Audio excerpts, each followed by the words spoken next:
I'm sitting there in my kitchen, 7 months pregnant, hands resting on my belly, when my phone buzzes. It's my sister, Tara, texting me about the barbecue I'd been planning for weeks. See, this wasn't just any barbecue, it was supposed to be my baby shower. I'd saved up, picked out a spot down at Rusty's Grill, ordered a big OL blue cake with tiny cowboy boots on top for my boy, Luke. I even mailed out invites to the whole family, thinking, stupidly, they'd want to celebrate with me. But Tara's text hits me like a brick. Hey, heads up, we switched it. Family cookout now. You're not on the list. Sorry, bro said it'd be less mess this way. I stare at the screen, feeling my gut twist. Less mess?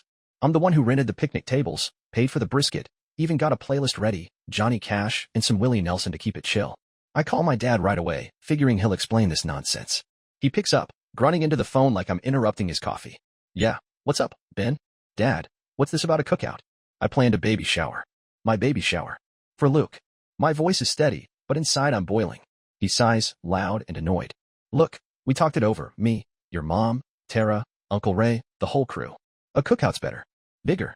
More for everybody. Your thing was getting too personal. Personal. I choke out. It's my kid, Dad. I'm having a son. That's the point. He doesn't even look up. I can hear it in his silence, picturing him staring at his mug. Well, it's done. Family vote. You weren't there. I wasn't invited to no vote. I snap, pacing now, one hand on my stomach where Luke's kicking like he's mad too. You've been off lately, he says, real casual. All worked up about the baby. We didn't want the hassle. I stop dead in my tracks. Hassle? I glance over at my mom, who's fussing with some coasters on the counter, pretending she ain't hearing this. Mom, you in on this too? I ask. She don't look at me, just keeps stacking them coasters like it's her job. Maybe it's easier, Ben, she mumbles. Less fuss for you. Easier? I'd spent 3 paychecks on this. Picked Rusty's cause Dad loves their ribs. Ordered blue balloons cause Tara once said it'd look cool. And now it's their party, and I'm the outsider. Who's a we? I ask, voice tight. Dad takes a sip, slow as hell. Me, Mom, Tara, Ray, everybody. Like I said. So y'all had a secret meeting, and I'm the only one who don't get a say?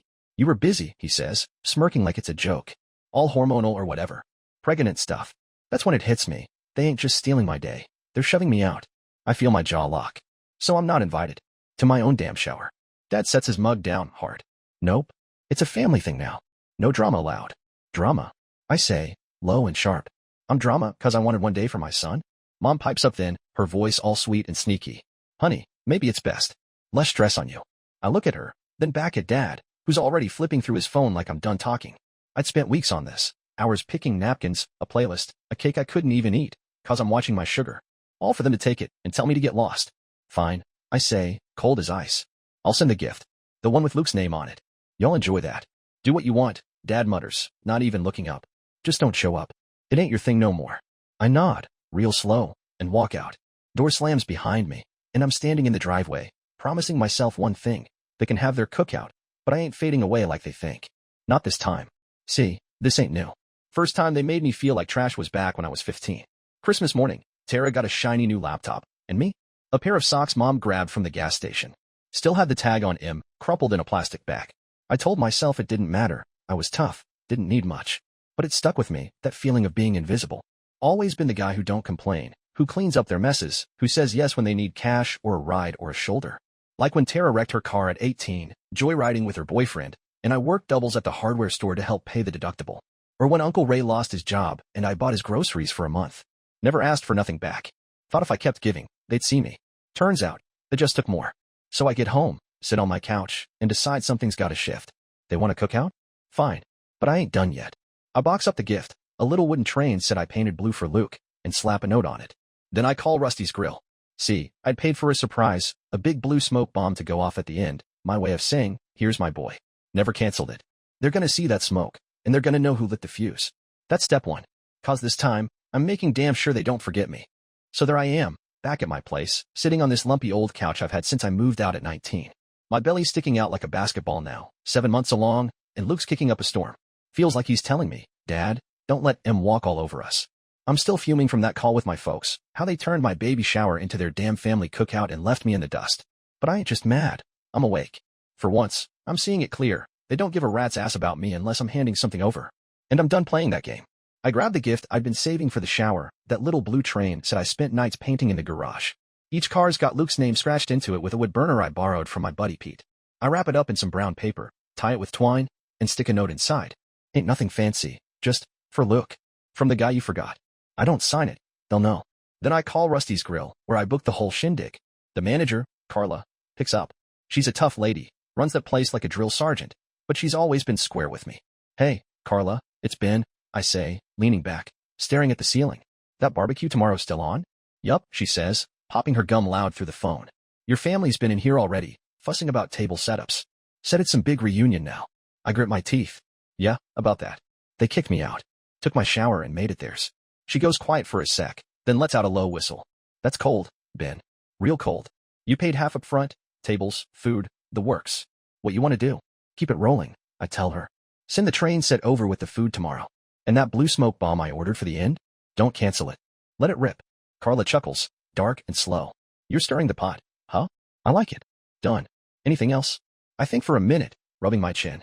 Yeah. Can you film it? The smoke, their faces, all of it. I want to see what happens when they realize I ain't gone quiet. Got a camera in the back, she says. I'll have my guy record it. No extra charge, this one's on me. I've seen too many families pull this crap. Thanks, Carla, I say, feeling a little lighter. You're good people. Better than some, she shoots back, and hangs up. I sit there, grinning for the first time all day. They want to erase me? Fine. But I'm leaving a mark they can't ignore. That blue smoke's gonna light up the sky, and that train set's gonna sit right in their laps. Step one's locked in. But I ain't stopping there. See, this ain't the first time they've treated me like I don't matter.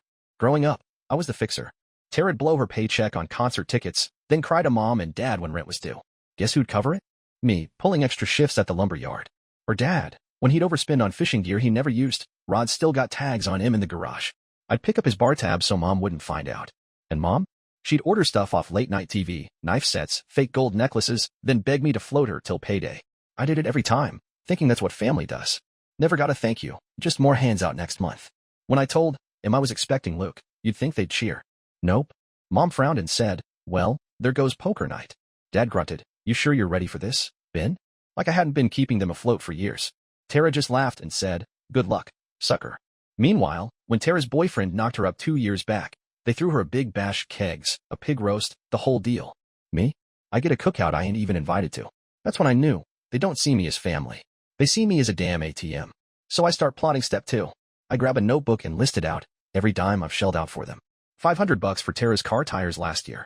$2,000 when Dad's truck broke down cause he never changed the oil. Groceries, phone bills, that time Uncle Ray needed bail after a bar fight. Adds up to over $8,000 in 3 years. $8,000, and they can't even let me have one day. I tear the page out, stuff it in my pocket. That's ammo for later. Next morning, I'm up early, frying eggs, feeling Luke wiggle around. I call Pete. He's my old high school buddy, works construction, owes me for helping him move last summer. Pete, you free tonight? I ask. Yeah, man, what's up? He says, voice rough like he just woke up. Family's throwing a cookout at Rusty's. Took my baby shower and uninvited me. I got a surprise cooking, but I need backup. You in? He laughs, loud and sharp. They did what? Hell yeah, I'm in. What's the play? Meet me at my place, 6 o'clock, I say. We're crashing the end. Not to fight, just to watch the fireworks. Literal or figurative? He asks, still laughing. Both, I say, and hang up. I finish my eggs, wash the pan, and sit back down. My hands are steady now. They think I'm out? They're wrong. I've spent years being the good guy, the quiet one, the sucker who pays and shuts up. Not today. That smoke's gonna rise, that train's gonna land, and when the dust settles, they'll know Ben ain't invisible no more. It's Saturday afternoon, and I'm at home, pacing my little living room like a caged bear. My belly's heavy, 7 months of Luke weighing me down, but my head's buzzing with what's about to happen. The cookout, my cookout they stole, is kicking off at Rusty's Grill in a couple hours. I ain't there, course, 'cause they made damn sure I wasn't welcome. But I've got my pieces in place. The blue train set's on its way, the smoke bomb's ready to pop, and Carla's filming the whole mess. I'm sitting on the edge of something big, and it feels good, like I'm finally swinging back. I check my phone. Pete texts me, heading over soon. Got my truck gassed up. You sure about this? I shoot back, damn sure. See you at 6. He's my ace in the hole, loyal as a hound, and he's got my back after years of me having his. I ain't planning to storm in their guns blazing, but I want to see their faces when that blue smoke hits the sky. Call it closure, call it payback, either way, it's mine. While I wait, I pull out that notebook page from yesterday, the one with the $8,000 I've poured into this family. I start adding more stuff I'd forgotten, like the time Mom needed a new fridge cause she left the old one unplugged with meat inside and it rotted out. $900 straight from my savings. Or when Tara's dog chewed up her landlord's couch, and I covered the deposit so she wouldn't get evicted. Another $400. By the time I'm done, it's closer to $10,000. $10,000, and they can't even give me a seat at my own table. I fold the paper, shove it in my wallet. That's my grenade, and I'm saving the pin for later. 5 o'clock rolls around, and I'm antsy. I call Carla at Rusty's to check in. Hey, how's it going over there? I ask, trying to sound casual. She snorts. Your crew's here, acting like they own the place. Your dad's barking at my staff about the rib portions, and your sister's taking selfies with some banner that says family forever. Food's out. Brisket's a hit. Train sets in the back. Gonna bring it out with dessert. And the smoke? I say, holding my breath. Locked and loaded, she says. My guy's got the camera ready too. You're gonna love this. Thanks, Carla, I say, grinning. Let me know when it's showtime. Will do, she says, and hangs up. I sit there, picturing it. Dad gnawing on ribs I paid for, Tara posing like she's the queen of the day, Mom probably fussing over the napkins I picked out. They think they've won, turned my moment into theirs. But they don't know what's coming. 6 o'clock sharp. Pete pulls up in his beat-up Ford, engine rumbling like a thunderstorm. He hops out, all 6'3" of him, wearing a flannel shirt and a grin. Ready to roll, man, he says, slapping my shoulder. Yeah, I say, grabbing my jacket. Let's head down. Stay low, though. Just want to watch from the lot. We pile into his truck, and the drive to Rusty's is quiet. My hands are sweaty, heart thumping. Luke's kicking again, like he's cheering me on. We pull into the parking lot across from the grill, far enough to stay out of sight but close enough to see the patio where they're all gathered. It's packed, Uncle Ray's laughing too loud, Tara's boyfriend's flipping burgers, kids running around with blue balloons I ordered. Looks like a damn party, all right? Just not mine. I check my watch at 7:30. Dessert's gotta be soon. My phone buzzes. Carla, train's out. Smoke's next. Camera's rolling. I nudge Pete. Here we go. Through the window, I see a waitress carry out the brown paper package. She sets it on the main table, right in front of Dad. He frowns, wipes his hands on a napkin, and tears it open. The train set spills out blue cars, Luke's name scratched in. Mom freezes, her fork halfway to her mouth. Tara squints, then mutters something to her boyfriend. Dad picks up the note, reads it, and his face goes red. What the hell is this? He snaps, loud enough I can hear it from the truck. Uncle Ray leans over. That from Ben? Thought he wasn't coming. He ain't, Dad growls, tossing the note down. Just stirring crap up. Before anyone can say more, Carla steps out with a mic. Folks, we got a little surprise tonight, she says, all chipper. Part of the original plan. Hold tight. She nods to her guy in the back, and then it happens, boom. A cloud of blue smoke shoots up from the patio edge, thick and bright, curling into the sky. Kids scream, some laugh, but the adults? They're stunned. Dad coughs, waving it away. Tara's yelling, who did that? Mom's just staring, napkin clutched to her chest. Pete's cracking up beside me. Holy hell, Ben, you nailed it. I don't laugh. I watch. That smoke's my voice, saying what I couldn't. It drifts over the lot, and for a second, I feel Luke kick hard, like he's proud. Then Carla's guy pans the camera. I see it on her text. Got it all. Sending soon. I nod to Pete. Let's roll out. We peel away, back to my place. I'm quiet, but my chest's lighter. They got their cookout, sure, but that blue smoke? That train? That's my mark. And I ain't done yet. Back home, I pull out that list again. 10 grand staring me in the face. Step 2's coming, and it's gonna hit harder than smoke. 'Cause I'm through being their doormat. This time, they're gonna pay. I'm back at my place with Pete, sprawled on the couch, watching that video Carla sent me on my phone. It's gold, blue smoke rolling over the patio, Dad choking and cussing, Tara flapping her arms like a pissed-off goose, Mom just sitting there with her mouth open. The train sat smack in the middle of the table, Luke's name shining under the string lights. Pete's still laughing, slapping his knee. Man, you should have seen their faces live. Priceless. Yeah, I say, rewinding to Dad's, what the hell is this? Line. I didn't see it coming. My voice is steady, but inside, I'm buzzing. That was step 1, letting him know I ain't invisible. Step 2's brewing, and it's gonna be a gut punch. Next morning, my phone's blowing up. Tara's first, real nice, Ben. Ruined the whole night. Dad's pissed, Mom's crying, and I had to explain to everybody why you're such a jerk. Then Mom, honey, we need to talk. That was too much. I know we hurt you, but this. Dad don't call, just texts. Hope you're happy. Cookout's a bust now. I don't answer. Let him stew. I'm frying bacon when Pete stumbles out of my guest room, rubbing his eyes. He crashed here after we got back. Too many beers celebrating. What's the next move, Chief? He asks, grabbing a strip off the plate. I slide the list out of my wallet, that 10 grand staring back. This, I say, tapping it. They've been bleeding me dry for years. Time they face it. Pete whistles low. 10 grand? Man, that's a truck payment. What you gonna do? Send it to him, I say, flipping the bacon. Every detail, dates, amounts, what it was for. Then I'm cutting the cord. No more handouts. He nods, chewing slow. Ballsy. They're gonna flip. Let him, I say. I'm done carrying their weight. After breakfast, I sit down with my laptop, old thing barely runs, and type it out. To my family, I start. Here's what I've given you since I was 18. $500 for Tara's tires, June 2022. $2,000 for Dad's truck, March 2023. $900 for mom's fridge, August 2021. And on, $10,000 total. Never asked for a dime back. Never got a thanks. Last night, you took my baby shower, turned it into your party, and told me to stay home. So here's the deal. I'm out. No more cash, no more favors. Luke and me, we're done being your bank. I print it, stick it in an envelope with the list, and drive to the post office. It's in the mail by noon. I'm feeling lighter already, but then Carla calls. Ben, you're gonna want to hear this, she says, voice tight. Your family stiffed me on the bill last night. Half was prepaid, your half. They were supposed to cover the rest for $1,200. Said they'd get it later. I ain't running a charity. I laugh, bitter. Figures. They pull that crap all the time. Not this time, she says. I told M pay up by Monday, or I'm posting that video smoke, train, their tantrums on Rusty's Facebook. Got over 10,000 followers. They freaked, but no cash yet. Do it, I say, grinning. They want to play dirty. Let's play. You sure? She asks. This'll burn bridges. They burned M first, I say. Post it. All right, she says. Going up tomorrow if they don't pay. I'll keep you posted. I hang up, and it's like a weight's lifting. They've dodged bills before, mom's cable, dad's bar tabs, but this time, it's public. By afternoon, I'm out back, tinkering with an old rocking chair I'm fixing for Luke's room. Feels good to build something for him, not them. Then Tara shows up, unannounced, banging on my screen door. Ben, what the hell? She yells, storming in. That smoke stunt? Now this letter? You're killing us. I don't look up, just keep sanding. Killing you? I've been propping you up for years. Check the list. She snatches the envelope off my table, reads it, and her face goes white. This ain't fair. We didn't ask for all this.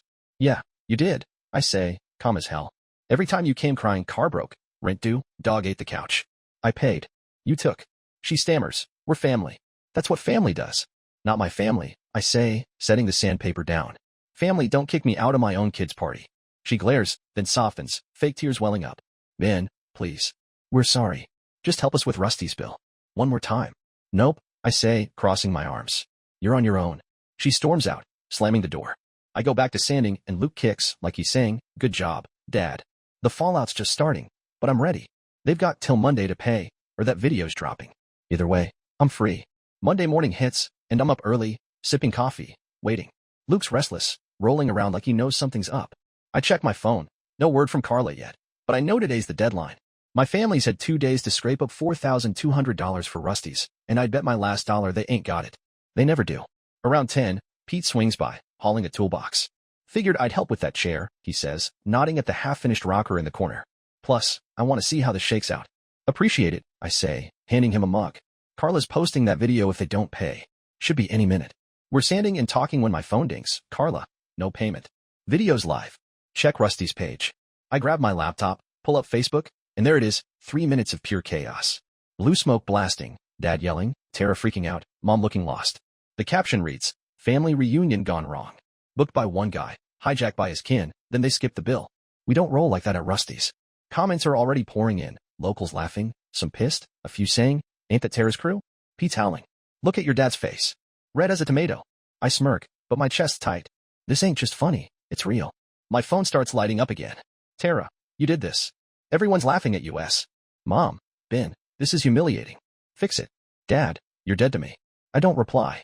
Let him feel it. By noon, it's viral, local radio's talking about it, and Pete says his cousin saw it on a bar TV. I'm out back with him, staining the chair, when Uncle Ray calls. Ben, what's your deal? He snaps. This video's screwing us. My boss saw it. Thinks I'm a deadbeat now. Your problem, I say, brushing on the stain. You voted me out. Enjoy the mess. We didn't mean it like that, he pleads. Help us pay Rusty's. We'll make it right. Nah, I say. I'm done bailing you out. Figure it out. He cusses me out and hangs up. Pete shakes his head. They're scrambling, man. You flipped the table.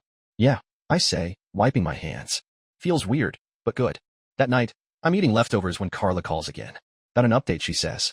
Your sister tried paying with a bad check. Bounced. Your dad's yelling about suing me. I told him go ahead. I've got receipts in that video. They're toast. I laugh, hard. They never learn. Nope, she says. But you're clear. I'm writing off your half as a loss. Call it a baby gift. Luke deserves better than them. Thanks, Carla. I say, meaning it. You're solid. Take care, Ben, she says, and hangs up. I sit there, staring at the chair, now gleaming dark brown. Luke kicks, and I smile. They're drowning out there, but I'm dry. The video's doing its work. People in town are side-eyeing them now, and I'm just getting started. A week later, I'm at the hardware store, picking up paint for Luke's room, soft gray, nothing fancy. Guy at the counter, Mike knows me from way back. Heard about that Rusty's mess, he says, ringing me up. Your family's the talk of the town. You all right? Yeah, I say, shrugging. They dug their hole. I'm just painting mine. He nods like he gets it. Saw Tara at the gas station yesterday. Looked rough. Said something about moving. I raise an eyebrow but don't bite. Let her run. Won't change a thing. Back home, I'm rolling paint on the walls when Pete calls. Dude, you won't believe this, he says, breathless. Your dad tried selling his boat to cover Rusty's. No takers, too beat up. And your mom's been hitting up church folks for loans. They're tapped out. I pause, roller dripping. They're that broke. Worse, he says. Tara's boyfriend dumped her. Said the video made him look bad. She's crashing with your folks now, whining nonstop. I laugh, short and sharp. Karma's quick sometimes. Yeah, he says. Oh, and check this. My buddy at the bank says your dad's credit's shot. Maxed out everything. They're done, man. I hang up, finish the wall, and step back. Room's coming together, crib's next. My family's falling apart, but I'm building something. Feels right. Next day, I'm out walking. Doctor says it's good for Luke. When Mom shows up at my door. I get back, and she's on my porch, eyes red, holding a grocery bag. Ben, she says, voice shaky. I brought food. Can we talk? I let her in, wary. She sets the bag down, canned soup, bread, cheap stuff. We're sorry, she starts. Everything's a mess. Tara's a wreck. Dad's drinking again. We didn't mean to hurt you. I cross my arms. You didn't mean it? You took my shower, kicked me out, stiffed Carla. That's meaning it. She cries, soft. We were selfish. I see that. Please, help us. Just this once. I shake my head. No, you've got my list. 10 grand's my proof. You used me up. I'm saving for Luke now. She sobs harder, but I don't budge. Go home, Mom. Fix your own mess. She leaves, bag still on the table. I toss it in the trash, don't need her crumbs. That night, I sleep deep, no guilt gnawing at me. They're sinking, but I'm rising. It's May now, and Luke's here, born 2 weeks ago, 7 pounds, screaming like a champ. I'm in his room, rocking him in that chair Pete and me fixed. Gray walls, crib, a little train set on the shelf, different one, just for us. My place is quiet, peaceful. No calls, no texts. Family's gone silent since Mom's visit. Pete drops by with burgers, grinning at Luke. He's a fighter, man. Looks like you. Hope he's smarter, I say, taking a bite. Won't fall for the crap I did. Nah, Pete says. You're teaching him better. He's right. I've cut the cord, bank's locked, phone's blocked. Last I heard, Dad sold the house to pay debts, moved into a trailer. Tara's working fast food, hating it. Mom's begging cousins for help. They're surviving, barely, but they ain't my problem. Carla sent me a card, Luke's name in blue ink, $50 tucked inside. For the little man, it says. I frame it, hang it by the crib. Rusty's is thriving video brought in new folks who love the drama. She's good, and I'm good. I look at Luke, sleeping now, tiny fist curled. We're enough, I whisper. Just us. Outside, the world's loud, my family's yelling, scrambling, blaming me. But in here, it's still. I ain't their bank, their fixer, their fool. I'm Luke's dad, and that's all I need to be.